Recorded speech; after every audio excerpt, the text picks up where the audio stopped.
Darren Lehmann has shrugged off suggestions that selectors have been vindicated by Australia's win in the first Magellan Ashes Test, while the national coach has welcomed the return to the bowling crease of Mitchell Marsh as their hunt for a Test all-rounder continues. Lehmann and his fellow selectors were heavily criticised 10 days ago when they named Shaun Marsh, Paine and Cameron Bancroft in their 11 for the first Test, critics who were silenced when the new trio performed solidly in Australia's 10-wicket victory in Brisbane. While debutant Bancroft stole the headlines on Monday for his unbeaten 82 and entertaining media conference, it was perennial whipping boy Marsh who saved the Aussies from potential embarrassment with a fighting half-century in their first innings. And despite spilling a tough chance on day one, Paine was impressive behind the stumps in his first Test since 2010. The best moments from the Gabba Test, but as his side headed to Adelaide for the second Test starting on Saturday, Lehmann shouldered arms when asked if the foreman panel felt a sense of vindication. "You're always going to get criticized for selection and you can't worry about that," Lehmann said on Tuesday. "I was pleased for Shaun. I thought his contribution was pretty important at 4 for 70, and I thought Paine did really well. He missed that catch behind the stumps, but I didn't notice him the whole Test match, which is a good sign. They all played their part, which was pleasing. Bancroft did a good job. Australia will likely take an unchanged team into the second Test," with Lehmann reiterating the comments of Mitchell Starc on Sunday that the left-armer, Josh Hazlewood and Pat Cummins should all recover sufficiently in time to play this weekend. Pacemen Jackson Bird and Chad Sayers will again be with the squad in Adelaide this week, but seemingly only an unforeseen setback to one of the three main quicks will lead to a change. But there remains an undercurrent of concern that the absence of a fifth bowler will eventually need to be addressed. Test-wrapped Gabba fortress holds firm for Aussies of the current top six. Only skipper Steve Smith is considered a genuine bowling option at international level, meaning Australia's four frontline bowlers risk being overworked if England's batsmen manage to survive for longer than they did in Brisbane. "You'd always like an all-rounder. At the moment some of the all-rounders aren't knocking down the door like they should be," Lehmann said.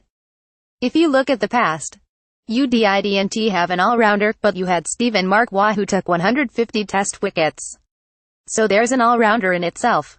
They've always had one, Australia. They're just handy when you have that long second innings more so than not, and if you get an injury during the game. At the moment it's okay without one, but you certainly look at it. It's certainly a bit different to the old days when everyone bowled a bit more, everyone could chuck down a few overs. Smithy bowled alright in the 3 overs he bowled in Brisbane, so I think we'll see him bowl a bit more in Adelaide, so that covers that a little bit. But it's certainly changed a bit."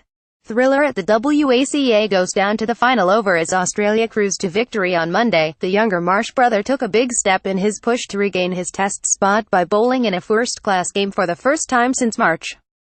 The highly rated 26-year-old sent down 9 overs in Western Australia's JLT Sheffield Shield clash against Queensland, his return to the bowling crease coming after he underwent a shoulder operation earlier this year, having also scored 141 in that match to push his first-class batting average for the season to 40. He also averaged 169 in the JLT One-Day Cup last month. Marsh joined another Test discard, Victoria's Glenn Maxwell, in posting 3 figures over the weekend to remain in the selection frame. After had been rushed to Brisbane as batting cover for the older Marsh brother last Wednesday, Maxwell responded by posting his maiden first-class double century, a score of 278 against NSW in Sydney. Maxwell proves class with blazing 200. It came too late to save his spot for the start of this series, but was duly noted by Lehmann. The message to Maxwell was just go away and get hundreds, and he got 200, Lehmann said. "He did well. There's a little bit of pressure off, I suppose, but you've still got to make them. So he did a great job getting 200. And Mitchell Marsh got 100, so that's good to see.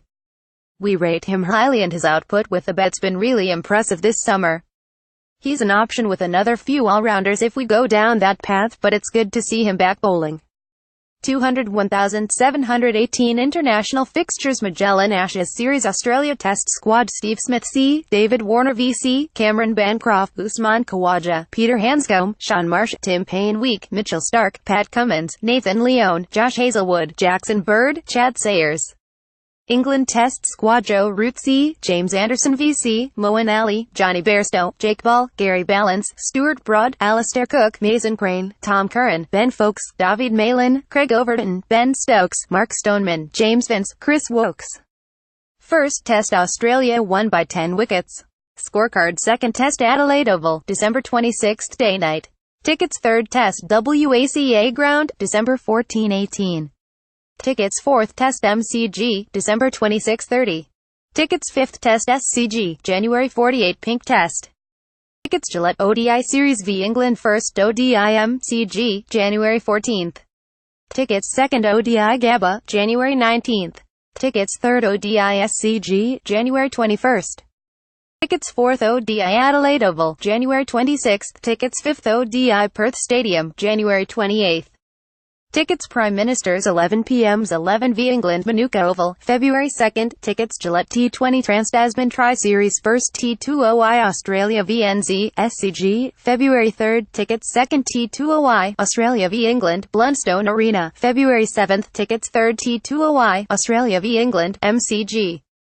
February 10th. Tickets 4th T20I, NZV England, Wellington, February 14th 5th T20I, NZV Australia, Eden Park, February 16th 6th T20I, NZV England, Seddon Park, February 18th Final, TBC, Eden Park, February 21st.